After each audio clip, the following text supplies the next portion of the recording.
लेकर आ चुके हैं आपके राजनीति का पेपर जो कि आपका 11 अप्रैल को होने वाला है। तो देख लेते हैं पूरा का पूरा पेपर। एक तो लाइक और शेयर ठोक दीजिए, महाकाल का दबा के लाइक और शेयर ठोक दीजिए। पूरा साल मेहनत करता हूं आपके लिए बेटा, ऐसा नहीं चलेगा, ऐसा नहीं चलेगा। जो आपका पॉलिटिकल साइंस का है और साथ ही आप देख सकते हैं कक्षा 11वीं वार्षिक परीक्षा 2022-23 है और पॉलिटिकल साइंस का ये आपका पेपर रहेगा और ये आपका पेपर है 11 अप्रैल को होने वाला है। तो आप जो ये पेपर है वो आप हिंदी और इंग्लिश दोनों जो वर्जन है वो आप देख सकते हैं।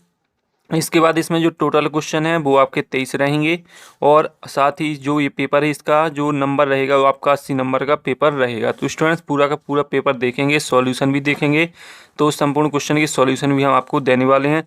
तो वीडियो को लाइक ज़रूर करें और चैनल को सब्सक्राइब भी कर लें ताकि आपको सभी जो पेपर हैं वो आपको मिल सकें और साथ ही आप निर्देश भी देख सकते हैं।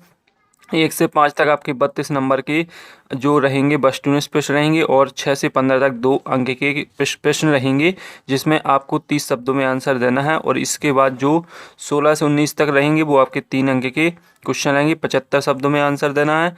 और इसके बाद आपका प्रश्न क्रमांक 20 से 23 तक 4 अंक के प्रश्न रहेंगे जिसमें आपको 120 शब्दों में आंसर देना है। तो ये आपके निर्देश हो गए। तो चलो देख लेते हैं आपका पेपर, जो आपके पेपर में क्वेश्चन रहेंगे और साथ ही स्टूडेंट अच्छी तरीके से तैयारी करके जाएं ताकि आपका जो पेपर है वो अच्छा जा सके। इसके बाद देख सकते हैं स्टूडेंट्स है इसमें जो आपका पहला क्वेश्चन है सही विकल्प चुनकर लिखिए। तो आपको सही विकल्प चुनना है और साथ ही इसमें आपको बताना है कौन सा सही विकल्प सही है। तो इसमें जो आपका पहला क्वेश्चन रहेगा उसे देख लें। पहला क्वेश्चन है आपका सही विकल्प 6 नंबर के हैं। पहला, निम्न में से कौन सी मतदान की एक प्रणाली नहीं है। तो इसमें आपको 4 विकल्प हैं, प्रत्यक्ष मतदान, अप्रत्यक्ष मतदान, सूची प्रणाली, सार्वभौमिक वयस्क मताधिकार। तो इसमें आपका राइट आंसर रहेगा सार्वभौमिक वयस्क मताधिकार। इसके बाद है दूसरा क्वेश्चन, नगर निगम की आय का साधन नहीं है। कर, ऋण, चंदा, राज्य सरकार द्वारा प्रदत्त अनुदान। तो इसमें आपका राइट आंसर ऋण हो जाएगा। तीसरा है आपका आदर्श नागरिकता के मार्ग में बाधा नहीं है। गरीबी, सांप्रदायिकता, राष्ट्र के प्रति सम्मान की भावना, अशिक्षा। तो इसमें आपका राइट आंसर राष्ट्र के प्रति सम्मान की भावना राइट आंसर रहेगा। इसके बाद है आपका भारत की संघीय कार्यपालिका है राष्ट्रपति, मंत्री परिषद, प्रधानमंत्री, उपयुक्त तीनों से मिलकर बनी है। तो आपका द राइट आंसर है उपयुक्त तीनों में से बनी है। तो जल्दी से देखते जाइए, याद करते जाइए क्योंकि आपका 11 अप्रैल को पेपर राजनीति का होने वाला है। इसके बाद है आपका पाँचवा, पुरोहिताई व्यवस्था द्वारा प्रत्यक्ष रूप से सम्मिलित राष्ट्र कहलाता है समाजवादी, धर्मतांत्रिक, धर्मनिरपेक्ष। इनमें से कोई नहीं। तो आपका राइट आंसर धर्मतांत्रिक हो जाएगा, यानी आपका बा राइट आंसर रहेगा पाँचवें का। इसके बाद आपका छठवां, स्वतंत्रता एवं समानता को परस्पर पूरक मानने वाले विद्वान था। राजनीतिक समस्या पर, वैवाहिक समस्या पर, सांप्रदायिक समस्या पर और छात्र समस्या पर। तो इसमें जो राइट आंसर है वो आपका राजनीतिक समस्या पर हो जाएगा। और साथ ही स्टूडेंट्स जो आपके इंग्लिश वर्जन में भी ये क्वेश्चन दिया गया है, क्वेश्चन पेपर है, तो आप इंग्लिश वर्जन में भी इस क्वेश्चन पेपर को देख सकते हैं और साथ ही पढ़ सकते हैं। तो स्टूडेंट्स मैं आपको इंग्लिश वर्जन में भी इस पेपर को दिखा देता हूं। और इसके बाद हैं आपके रिक्त स्थान जो कि आपके रहेंगे 7 नंबर के। तो स्टूडेंट जो आपका पहला रिक्त स्थान है, राष्ट्र की भावना ... को जन्म देती है। तो इसका जो राइट आंसर है वो मैं आपको बताता हूँ। इसमें आपको राष्ट्र की भावना जन्म देती है। तो राष्ट्र की भावना क्या करती है, युद्धों को जन्म देती है। तो इसमें आपको राइट आंसर युद्धों लिख लेना है। इसके बाद ... नगरीय प्रशासन की शीर्ष इकाई है। तो इसमें आपको नगर निगम लिख लेना है। इसके बाद है आपका अंतिम रूप से पारित भारतीय संविधान पर ... सदस्यों ने अपने हस्ताक्षर किए। तो इसमें जो आपका राइट आंसर है वो आपका हो जाएगा 284 लोगों ने हस्ताक्षर किए थे। और इसके बाद चौथा ... का आशय ऐसी नागरिकता से जो सभी राष्ट्रों द्वारा मान्य हो। तो इसमें आपका राइट आंसर हो जाएगा विश्व नागरिक। और है पाँचवा, मध्यकालीन यूरोप में पोप की राज्य सत्ता वाले राष्ट्र ... थे। तो इसका राइट आंसर रहेगा आपका धर्मतांत्रिक। और है आपका वर्तमान में राष्ट्रपति का मासिक वेतन ... रुपये है। तो इसका 5 लाख हो जाएगा। 5 लाख रुपए राष्ट्रपति को वेतन मिलता है। इसके बाद है आपका ... ने व्यक्तियों को प्राकृतिक रूप से समान माना है। तो इसमें आपका हो जाएगा वॉल्टेयर। तो आपका वॉल्टेयर राइट आंसर रहेगा। तो देख लीजिए पूरे के पूरे आंसर जो मैंने आपको बताए हैं खालिस्तान में। इसके बाद बढ़ते हैं आगे और अगले क्वेश्चन को देख लेते हैं। तो जो स्टूडेंट्स इंग्लिश वर्जन से वो इंग्लिश वर्जन में भी खालिस्तान को देख सकते हैं। तो आप इसके बाद आती हैं आपकी सही जोड़ी 6 नंबर की है। पहली सही जोड़ी है भारतीय संविधान बना। तो भारतीय संविधान बना, तो इसका जो राइट आंसर है वो आप देख लें। भारतीय संविधान बना तो 26 नवंबर 1949 को लोकसभा को भंग। तो इसमें हो जाएगा प्रधानमंत्री की सलाह पर राष्ट्रपति को। और संघीय सूची तो हो जाएगा आपका तीसरा 97 विषय। राजनीतिक समानता तो हो जाएगा वैक्स मताधिकार पाने का अधिकार। मातृभाषा में शिक्षा तो सांस्कृतिक अधिकार। और ऑस्ट्रेलिया एवं हंगरी साम्राज्यों का विघटन तो हो जाएगा सांस्कृतिक अधिकार। और मातृभाषा में शिक्षा छठवां का आपका राइट आंसर है राष्ट्रवादी धारणा करने का अधिकार। और पांचवा मातृभाषा में शिक्षा। तो इसका आपका राइट आंसर संस्कृति अधिकार हो जाएगा। तो ये आपकी सही जोड़ी जो सॉल्यूशन मैंने आपको दे दिया, तो जल्दी से याद कर जाइए, स्क्रीनशॉट लगाते जाइए। अब बढ़ते हैं आगे और अगला क्वेश्चन आपका देख लेते हैं कौन सा है। तो आपका अगला क्वेश्चन रहेगा एक शब्द एक वाक्य, जो कि रहेगा आपका 7 नंबर का, देख सकते हैं आप। तो आपका पहला क्वेश्चन है मानव अधिकार का सार्वभौमिक पोषण कब जारी किया गया। तो इसका जो राइट आंसर वो आपको हम बताते हैं। तो मानव भौमिक अधिकार आपका 1948 में जारी किया गया था। इसके बाद है नेशन शब्द किन शब्दों से मिलकर बना है। तो इसमें आपको लिख लेना है नेसिया तथा नेट्स।